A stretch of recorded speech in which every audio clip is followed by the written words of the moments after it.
coming in at just 4'11" and 228 pounds when she died. It's not the size of the girl in the crown that matters, it's the waves she made while in it. Today's Bumblebee video is the top 10 Queen Victoria scandals you never knew. Starting with how Queen Victoria was anti-women's rights.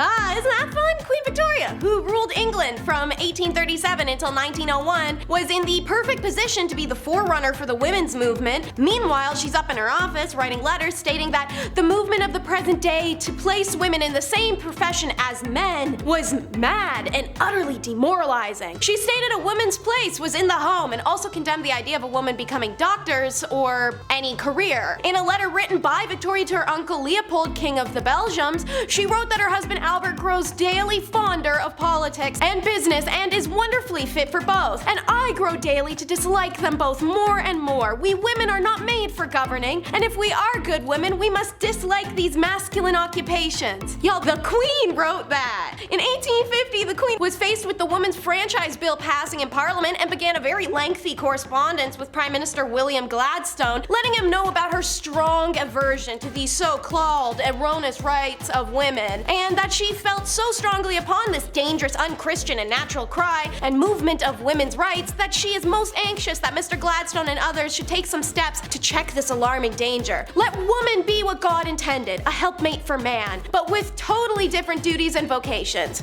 Yeah, it didn't age well. And if you're doubting me, let's take a look at this petty beef. Queen Victoria was not for the girlies. She was a bitter and jealous B-word a lot of the time and over many different things. One was Lady Flora Hastings, lady-in-waiting, but also very close friend to Victoria's mother, who in 1839 presented herself to the Queen's dock with abdominal pain and a severe gut swelling. Lady Flora had been part of the royal household during Victoria's upbringing when the young heir to the throne was subjected to a strict system of rules and regulations that left her isolated and unhappy. The Queen still harbored that grudge against Flora because of her association with this bleak time and also her mother, who Victoria had serious mommy issues for. Anyways, Flora was unmarried, so the immediate visual symptoms led to an assumption she was preggers, out of wedlock. Demon-ass Victoria revels in this opportunity, and she has former governess Baroness Lezen obligingly spread the rumor that Flora is pregnant. Since Victoria suspected the father was a much-hated guardian from her childhood, Sir John Conway, she threw that into boot. Hastings is publicly humiliated, forced to protest her innocence, and undergo a gynecological examination, which proved in fact she was not pregnant. Her swollen stomach was due to advanced liver cancer, and she died a couple weeks after. Conroy and others spearheaded a press campaign to slam the Queen and her fellow conspirators for smearing and defaming the Lady Flora. It dented the young Queen's popularity, and at Flora's funeral 2 months later, the people quite literally dented her carriage when they stoned it. A lot of hypocrisy, especially from a woman of many lovers, one of whom was very obviously John Brown's scandal. The worst day of Queen Victoria's life, the day her husband Albert died. The second worst day of Victoria's life, when her loyal servant John Brown died. John Brown served as the Queen's constant companion, and he pledged to be with her always. After the death of Albert, Victoria relied on her devoted manservant from Scotland for everything. Victoria's children referred to him as Mama's lover, naturally due to the fact they slept in adjoining rooms. Heated gossip naturally made its way around why Brown's shocking informal manner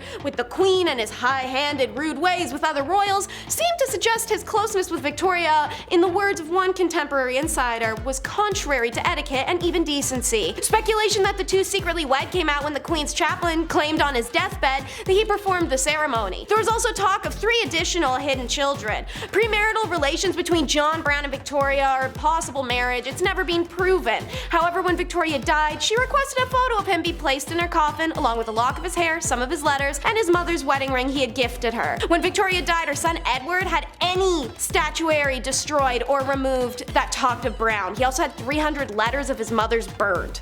The British monarchy has been known to be better than the KGB at covering up its scandals and destroying evidence, and Abdul Karim is a great example. The portrayal of Karim in Western biographies is that of a rogue who manipulated the Queen for wealth. Naturally, that's the classic British racism that brought us colonialism. Abdul was only 24 when he arrived in England, but Queen Victoria was smitten by the young man's intelligence, charm, and seriously hardcore work ethic, and admittedly his height. Victoria upped his status by making Abdul her teacher in the language of Urdu. In In return, he introduced her to curry, Urdu writing, and even hookah. That's right, they were hotboxing castles, guys. The court was meanwhile repulsed. Abdul was Muslim and supposed to be a servant, and yet he was closer to the queen than anyone else in her immediate circle. 4 decades his senior, Victoria brought Abdul with her on all her trips and treated him as a close companion. While a romantic relationship is insanely unlikely, the queen was signing her letters as dearest mother to Karim. The two surely had a special bond. The English courtiers hated him, and Victoria chose to ignore that snobbish and racist behavior by forbidding it. Naturally, it doesn't make it go away, but it means it didn't happen in her presence. In her final wishes, she was quite explicit. Karim would be one of the principal mourners at her funeral, an honor afforded to the monarch's closest friends and family. Victoria could not control what happened to the monarchy from beyond the grave, but she did everything in her power to mitigate the treatment she presumed that the family would inflict. Queen's fear is justified. Upon her death, Victoria's children worked swiftly to evict her mother's favorite advisor. Edward sent guards to the cottage Karim shared with his wife, seized all the letters from the queen, and burnt them on the spot. They instructed Karim to return to India immediately, without any fanfare or farewell, and Victoria's daughter Beatrice erased all reference to Karim in the queen's journals. An effing commitment given Victoria's decade-plus relationship with them. The royal family's eradication of Karim was so thorough, a full 100 years would pass before an eagle-eyed journalist noticed a strange clue left in Victoria's summer home on a tour. Her consequential investigation led to the discovery of Victoria's relationship,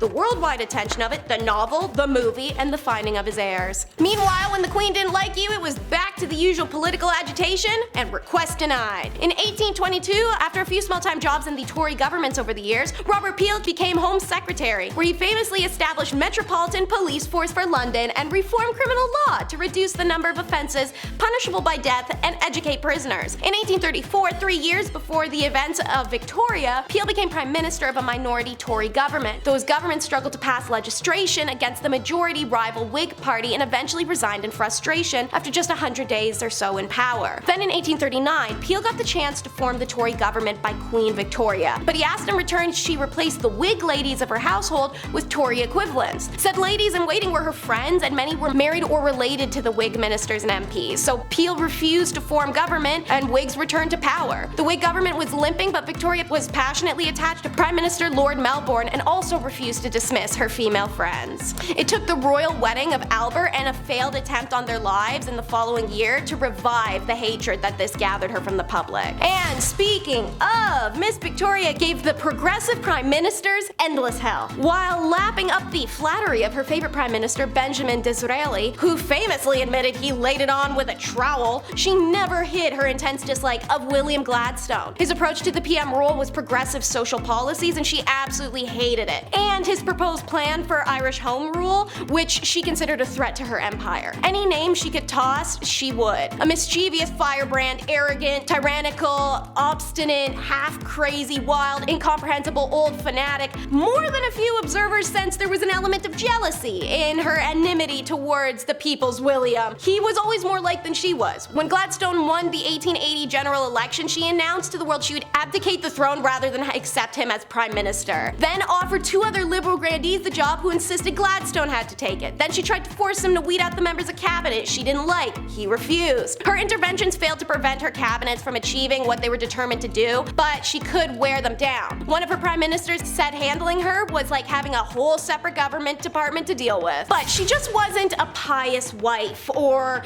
an eccentric widow. Queen Elizabeth was also a bad mama. Let's get it straight in clean-cut, open, honest terms. Victoria did not like children, but she loved the act of making them, especially with Albert. Unfortunately, she was wildly fertile, so you want one of those things. In those days, you got the other thing. She definitely seemed to be one of the women who lacked inherent biological maternal instinct. That's never a flaw, ladies. You aren't broken, just so you know. Because intercourse during pregnancy was believed to harm babies back then, it meant for the better part of a year she'd be banned from intercourse or even cuddling with Albert, the 2 things she wanted more than kids. It's honestly quite fair from her position that she resented her children between being deprived of her husband, not wanting children in the first place, and lacking a maternal drive. Victoria, we should remember, didn't also have much of an experience of a family life, and she was raised under isolated conditions. Victoria in many respects was an awful mother as a result. She couldn't help but view her 9 children as functional extensions of herself, expecting unquestioning obedience, and was bullying them about their failings. When Bertie, the future Edward IV, rebelled against the rigid system his parents devised for him, she called him backwards and lazy. And when Victoria, who had decided Beatrice would be the unmarried companion of her old age and forbade mentions of weddings in her presence, learned her daughter was secretly engaged, she was so angry she refused to speak to her for 6 months. She only relented when Beatrice agreed to live with her after they were married. This ain't just some fun and games, this is the Baccarat scandal. Queen Victoria's son, the future King Edward IV, was a notorious playboy and hedonist. His passions included eating, banging, and gambling, with the latter landing him in very hot water in 1891. It starts with a game of Baccarat during a party at the country home of a shipping millionaire. One of the players was Sir William Gordon Cumming, another infamous playboy who was once described as possibly the most handsome man in London, but certainly the rudest. Gordon Cumming was alleged to have cheated during the Baccarat game, an accusation he angrily denied. So as tawdy British gents, they have a tea and a chat and come up with an agreement that all players would say nothing of this grave offense if Gordon Cumming signed a declaration promising to never play cards again as long as I live. Not a hard ask. You know, he signed it for nothing. Much to Gordon Cumming's annoyance, the story did leak and became a high society gossip. And like a tawdy British gent, Gordon Cumming decided to sue several of the Baccarat players for slander. The trial was a media circus, the future king appearing in the witness box and society ladies watching through their little opera glasses. Gordon Cumming did lose the case, however, the public was largely sympathetic to him and resented Edward for his part in the whole ugly affair. The prince became deeply unpopular for a time, was even booed at Ascot the same month. Another child of Elizabeth's caused a media circus that had her mama reeling. It's the scandal-coated daughter. Princess Louise seemed to rebel from the moment she came into the world. She was an exceptional learner, talented, intelligent, artistic, big on women's rights movement, and the most beautiful of Victoria's 4 daughters. Although an artistic career, or in the words of Victoria, any career, was not appropriate for a princess, let alone a woman, the queen allowed Louise to attend art school and later the National Art Training School. Now, on to the nasty. Historians assert that Louise had an affair with her brother's tutor. Some accounts state she fell in love with him in the years of 1866 to 1870, but it's not determined if anything physical occurred or if it was just a real big crush. Hearing of Louise's infatuation for a man 14 years her senior, the queen quickly dismissed him. Louise, after a couple years, had an affair with the tutor, Walter Sterling, and she purportedly gave birth to his child. As soon as Louise gave birth, the queen arranged for the boy's adoption by the royal gynecologist, Frederick Locock. There's no documentation to uphold it. Why would they keep that? They're trying to hide it. Louise served as an unofficial secretary for her mother from 1966 to 1871 and worked closely with the queen's assistant, private secretary, Arthur Bigg. Rumor has it that these two had an affair, yet the most scandalous rumor about Louise surfaced at the death of the famed sculptor Joseph Edgar Bohm. Tales spread of him dying in her arms as they made love. In 1890, Louise married a dashing John Campbell. They did have an unhappy marriage, no children, and grew apart. At this point, Louise became romantically linked to Edward Lutyens, Colonel William Probert, and an unnamed musician master, pissing off her mom all along the way. And because her children weren't causing Victoria enough problems, then came the Cleveland Street scandal. One of the most sordid scandals connected with the royals unfolded in 1889 when a post officer messenger was investigated on suspicion of theft because he was discovered to be in the possession of 14 shillings he could not have earned doing that job. The troubled youth is pressured to admit he had earned it in a male brothel. Bit of a big info drop, seeing as homosexuality was super illegal back then. The son of Albert Edward is named Albert Eddie Victor and was second in line to the throne of England at the time. At 21 years of age, he attended Trinity College where he made friends with Oscar Browning, a man known to favor attractive male undergraduates, and was also connected to said male brothel the police just found out about. When the police uncovered then questioned those working in the brothel, apparently some names came out. Eddie. His father intervened in the investigation and no evidence against Eddie could be found or proven. That and the Cleveland Street investigation led to some working boys being given suspiciously light sentences. So there's press speculation that the indescribably loathsome scandal was being swept under the carpet to protect some high-ranking visitors to the house. One VIP linked with the brothel was Lord Henry Arthur Somerset, the head of the stables. The next year, Eddie became ill with what may have been venereal disease. Doctors in attendance referred to it as fever, and rumors spread of Eddie's intimate relations with a chorus girl of the Gaiety Theatre, Lydia Manton, and later chorus girl Maud Richardson. The royal family reportedly paid off Maud for her silence. Shortly after, Eddie proposed to Mary of Teck, and she accepted, to great relief of the royal family. But the wedding never happens. He succumbs to influenza pandemic in 1889 to 92, and he developed pneumonia and died very shortly after his 28th birthday. Whether or not he was part of the Cleveland Street brothel scandal, we'll never truly know. Alright, we've hit the end of our list. Thank you so much for tuning in, and I hope you enjoyed. Be sure to like and subscribe to see more from us.